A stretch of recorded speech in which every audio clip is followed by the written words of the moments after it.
Grade. All right, we're going to continue with Crash. We left off yesterday when Abby asked Scooter what he thought of them having a backyard wildlife habitat, and that asked Scooter if he would talk to their parents about, encouraging that to happen.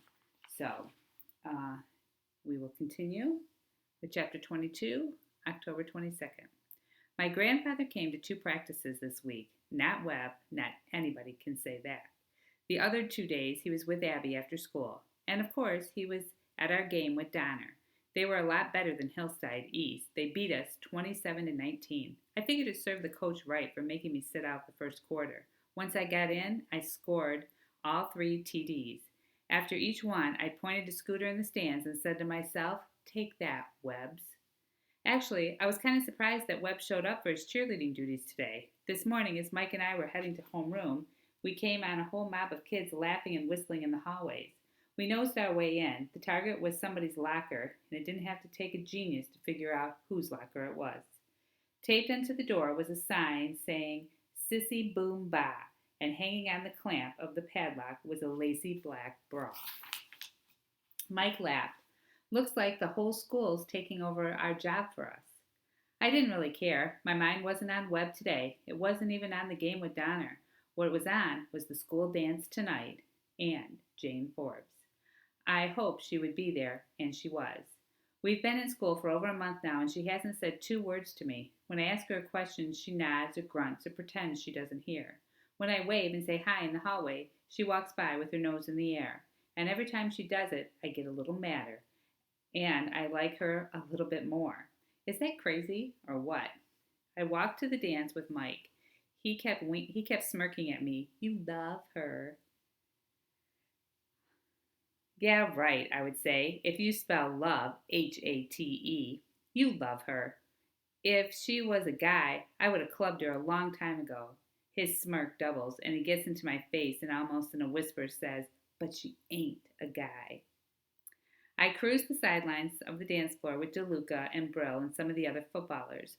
I knew I was looking good. I wore my new shirt for the first time. My mother had taken the price tag off, but I saw a shirt just like it in the mall. It's worth about 10 pan pizzas. Speaking of looks, the girls, it was funny. I mean, we had just seen them in class a couple of hours before, but now the cafeteria was the dance floor, and they weren't girl students anymore. They were girls, pure chicks. Jane Forbes was something else. She was like no she was like another species. She left the other girls so far behind. She came in with some friends she had made since school started. She was dressed pretty much the same as she did for school, which didn't surprise me. She's not the fancy type. She was too far away from the lights, and they were too dim for me to see her face good, but I knew there wouldn't be much makeup. Her hair seemed a little bit different. Mike poked me. "There she is." I pretended to look around. "Who? Who do you think?" I couldn't stand that grin of his. Just to show him, I turned, reached out, and without looking, tapped the nearest female and said, "Want to dance?" Big mistake. I was looking down into the face that hardly came up to my armpit. She had a big, fluffy bow in her hair. She was surrounded by three other tiny tots, all with big, floppy bows. She had to be in sixth grade, but she had the body of a third grader and the face of a drunken grandmother. She had on enough makeup for 10 clowns. She must have put it on in the dark after her mother dropped her off. A splotch of rouge was so thick on one cheek it looked like a third eye, and her lipstick was smeared so bad it looked like she had four lips. The three eyes gawked up at me like I was something in a zoo. Both mouths open and said, "Huh?"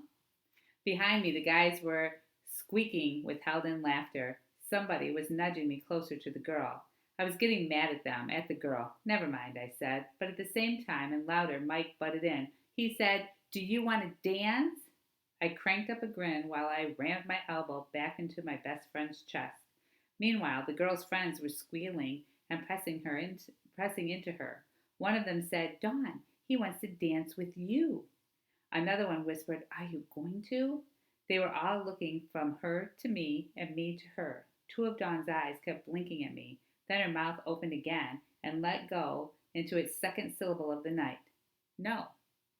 Half the football team erupted. Before I could say something, the tots trotted off. I turned. I put out both hands and shoved. Mike went back into Brill. Brill went back into three others, and then they were all lurching and howling backward into the lunch counter. I headed straight across the floor. Maybe I didn't know before what I was going to do, but now I did. Chapter 23. On the football field, I don't run around people, I run through them. Life is football. For a couple of minutes there, I had forgotten that. And then I remembered I was the holder of the single game touchdown record for Springfield Middle School. I was 5'7.5", 155 pounds. I was wearing a 10-piece shirt. I was Crash Kogan. No more messing around, no more cruising by with a dinky little wave and hoping she would smile at me. I walked right up to her like those girlfriends of hers weren't even there, like nothing was there but those big brown eyes of hers getting bigger and bigger, like the eyes on a free safety just before I plow him under. "Hi, Jane," I said. "How you doing?" I thought I might come to the dance. I thought you might come to the dance. Is that a new hairdo?" One hand started up like she was going to touch her hair. Then she stopped. Her face didn't know what to do either. It was like, "Gah!" She was totally caught off guard. The Crasher was in charge. The Crasher loved it. "Not really," she said at last. "No," I said. Rolling now, smiling, shedding tacklers. "Well, it looks different. Anyway, it looks real nice." She was ready to say thank you, but I just rolled on. "Tell you one thing that's new." I patted my chest. "This shirt. Got it at Jackman's. Maybe you don't know that because you're new here, but that's a men's store. I can wear men's sizes." I gave her a wink. "I guess you can wear women's sizes, huh?" Those big brown eyes were looking up at Crash. Man, before she could grin and say, "You better believe it," I went on. I hope you like all those touchdowns I'm scoring.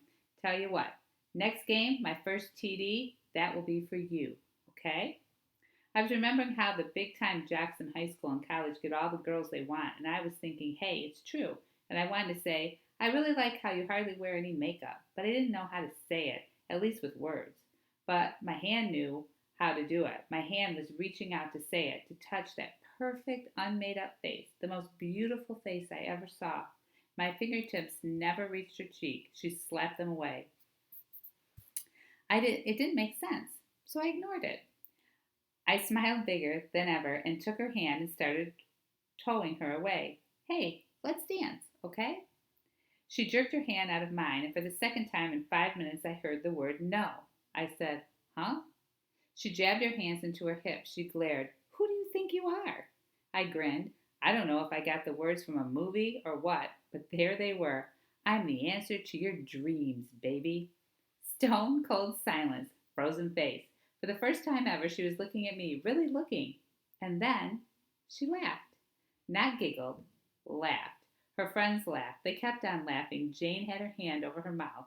Another had tears. Another was doubled over.